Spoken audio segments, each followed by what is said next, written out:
How could things be any worse for Iran right now, as the United States bombards the country with unprecedented air power? The basic response is more air power.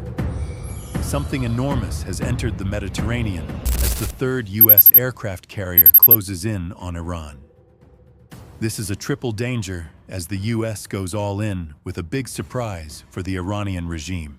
More carriers, more planes, and as you'll see if you keep an eye on things, the arrival of the third carrier eliminates Iran's last bit of leverage. First, let's talk about the carrier. The Jerusalem Post reported on March 8th that the USS George H.W. Bush has been dispatched and is now en route to the Mediterranean Sea. The carrier will join two other U.S. Navy ships in the neighborhood of Iran, the USS Abraham Lincoln and the USS Gerald R. Ford. This latest battleship, like the USS Abraham Lincoln, is one of America's Nimitz-class supercarriers. As all of this is going on, the USS Gerald R. Ford has crossed the Suez Canal and is apparently laying in wait in the Red Sea to deal with any attempts by Yemen's Houthis to join Iran's side in the battle. The USS Abraham Lincoln continues to send bombers and fighter fighters into Iran's airspace, causing havoc on ground targets as the U.S. gradually dismantles Iran's military might. Returning to the USS George H.W. Bush, the carrier has been deployed after completing a series of pre-deployment drills to prepare it for the missions ahead. USNI News reported on this training, stating that the carrier and its strike group have completed composite unit training, which is a requirement for all carrier strike groups before being certified for national tasking. In other words, the training is complete, and the carrier is ready to go. The U.S. Fleet Forces confirmed this with a simple remark that will send shivers down the spine of Iran's governing government. The GHWB-CSG regularly demonstrated accurate and timely launch and recovery of its air assets. The same comment demonstrates how severe the training was. During a 28-day drill, aircraft from the George H.W. Bush performed 1,586 sorties with 693 arrested landings during the day and another 682 at night. Captain Robert Bibo, the carrier group's commanding officer, has stated that his team is now prepared for whatever comes next, stating, "Our job is to ensure that when they need us, whether for air superiority, strike electronic warfare, or presence, we are ready to deliver immediately and without hesitation." The U.S. has some very particular tasks in mind for the USS George H.W. Bush. Stick with us as we investigate what the carrier will do as it travels across the Mediterranean. Prior to that, the supercarrier adds significant firepower to a battle that has been working in the U.S.'s favor since it began launching strikes against Iran. Naval technology covers some of the fundamentals, with the carrier having a crew of 3,250, including 160 officers. It has been in service with the United States Navy since May 2009, and it has a good amount of firepower even before we get to the ship's planes. The carrier is outfitted with a Lockheed Martin naval electronics and surveillance system, which includes sensors, communication systems, weapons, and other electronic systems incorporated into the vessel. Speaking of armaments, the USS George H.W. Bush is outfitted with Raytheon GMLS Mark 29 missile launchers that fire NATO Sea Sparrow or Evolved Sea Sparrow missiles. Add a pair of Mark 49 guided missile launch systems and 420mm Phalanx close-in weapon systems, which can fire in 20-second bursts at a rate of 4,500 rounds per minute, and you have a powerful ship. However, Iran does not need to be concerned about the carrier itself. It's the aircraft that the carrier houses. According to naval technology, the USS George H.W. Bush can carry up to 56 planes and 15 helicopters. The ship is not home to F-35s, which are carried aboard the USS Abraham Lincoln, to give the stealth capabilities that the US still requires in Iran to knock out localized pockets of air defense. The USS George H.W. Bush does, however, bring numerous fourth-generation F-18S as well as Grumman EA-6B Prowlers and Grumman E-2C Hawkeyes. Planes can also be launched at a rate of 1 every 20 seconds, so it would only take a few minutes for the US to get the warship's complete complement of planes in the air when needed. So we have another American superpower advancing on Iran. But why we can tell you what the latest supercarrier is not going to do: destroy Iran's warships. Frankly, it doesn't need to, because Iran has already sunk all of its significant ships. According to US President Donald Trump during Operation Epic Fury, the US destroyed 42 Iranian ships in just 3 days of attacks, as well as the majority of Iran's air force and command and control networks. This does not necessarily imply that the USS George H.W. Bush will not exacerbate the situation inside Iran, as you will see in a moment. However, this carrier is not arriving to do something that the 2 previous carriers surrounding Iran have not already been able to achieve. So what is the supercarrier doing in the Mediterranean as it approaches Iran? There are a few possible solutions to that question, beginning with one piece of power that Iran still has in its conflict with the US, the Strait of Hormuz. Even after being blasted into oblivion, Iran has been able to send small speedboats into the Strait of Hormuz, causing severe problems for world shipping. For background, this strait is one of the world's major oil corridors.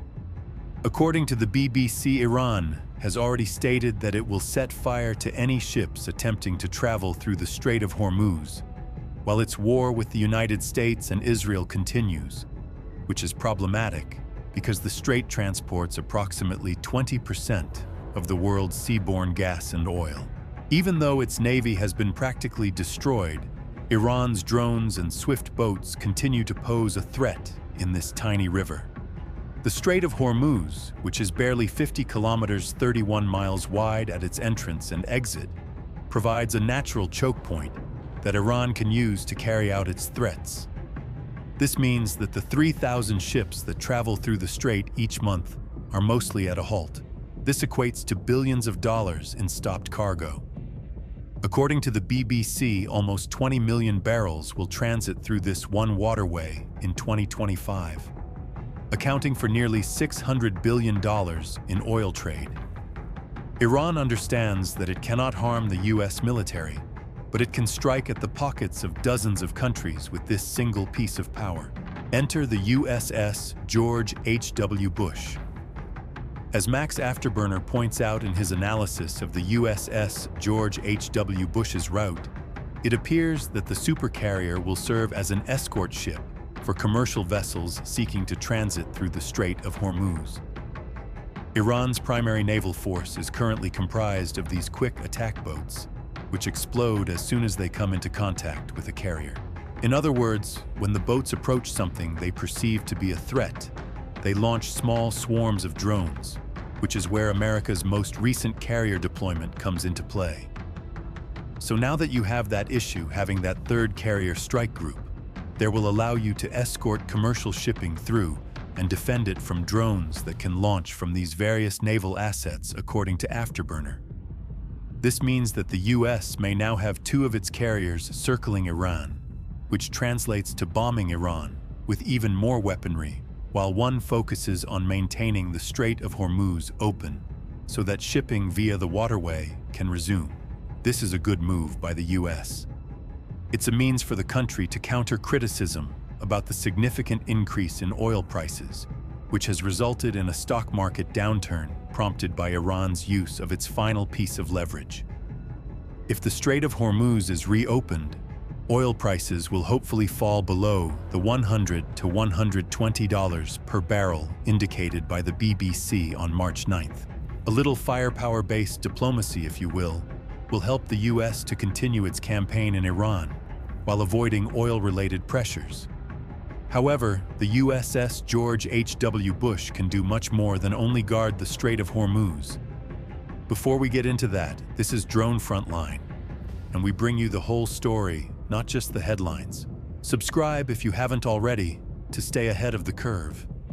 One of the main contributions that this new supercarrier makes to the battle in Iran is the transformation of what was already the largest deployment of U.S. air power to the Middle East since the 2003 Iraq battle into an overwhelming force against which Iran has no chance of resisting.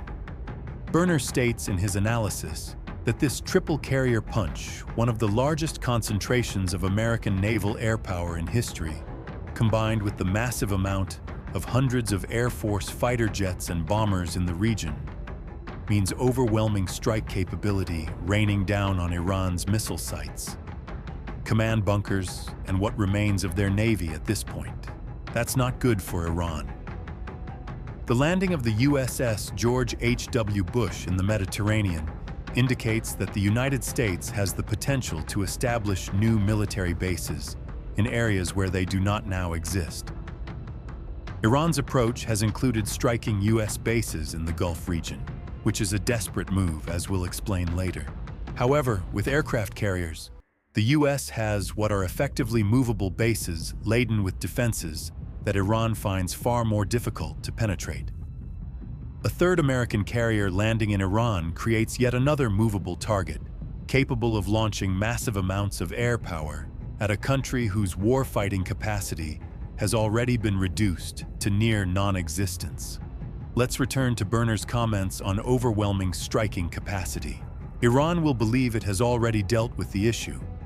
On March 6th, the Times of Israel reported on remarks made by the IDF's Chief of Staff, Lieutenant General Eyal Zamir, who stated that the waves of strikes already launched against Iran have destroyed 80% of the country's air defenses and around 60% of its missile launches. Though the threat has not been fully erased, Zamir warned that Iran had been badly weakened. We can see this in the decrease in Iran's offensive output since the start of the war.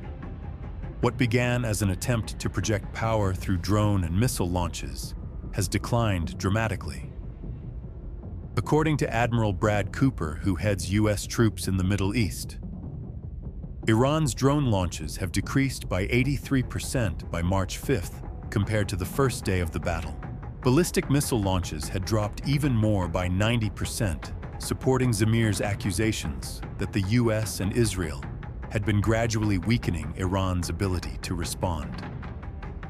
Add in the loss of uncountable numbers of command and control centers, making it much more difficult for Iran to fight back due to a lack of logistical support and instructions being sent down the line, and you have a force that hardly deserves the use of the word.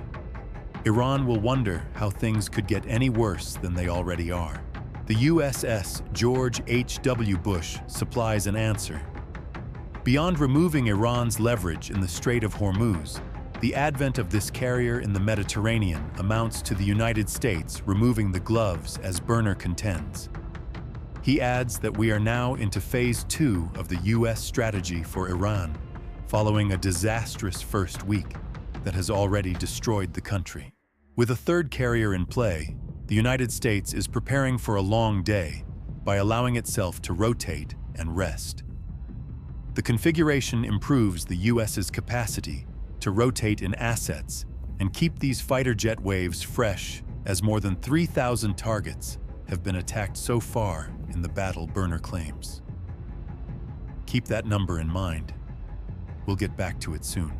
However, Berner goes on to explain that the USS George H.W. Bush sends a signal to Iran that there will be no relief.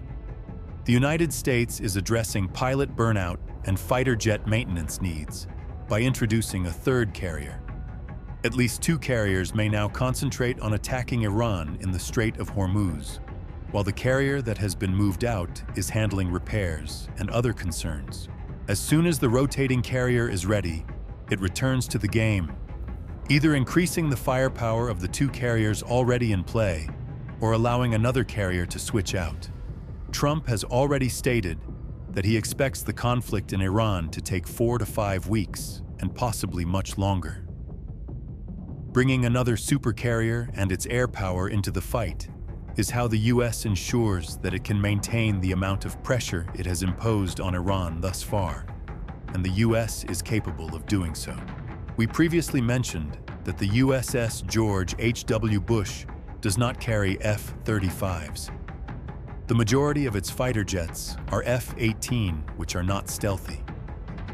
Naturally, sending those types of jets into a country where the US does not control the airspace is perilous, but there is very little risk remaining. According to some, the United States has more than simply air dominance in Iran. It has air supremacy, which means that its fighter jets may almost freely fly around and destroy whatever they choose. The only thing the US has to worry about now are small pockets of Iranian air defenses that have most likely been cut off from the command and control centers that the US and Israel have bombed into oblivion over the last week.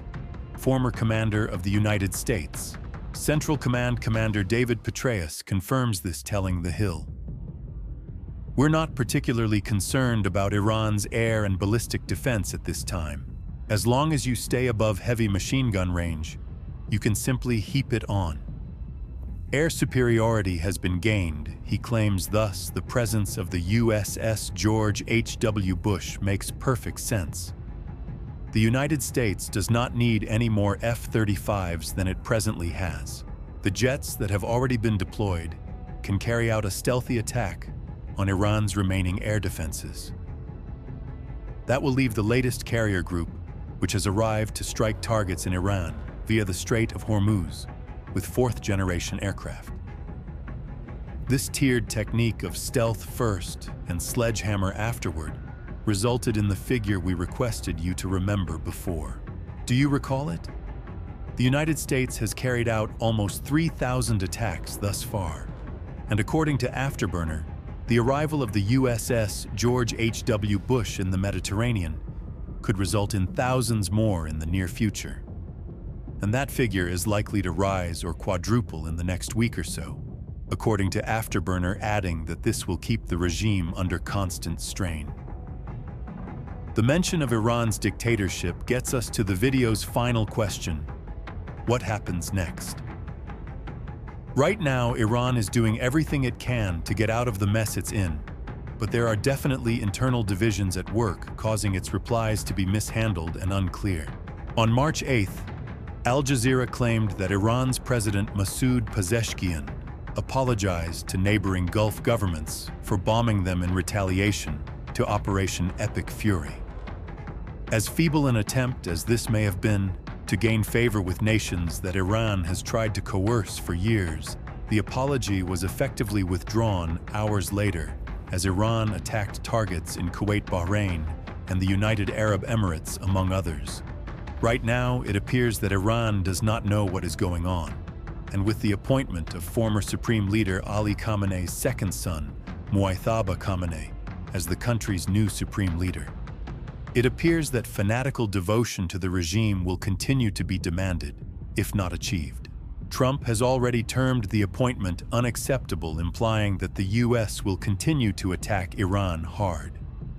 The new Khamenei will be operating on borrowed time, as it is difficult to see how he could accomplish anything other than hide in a bunker after his own country has put a bullseye on his back.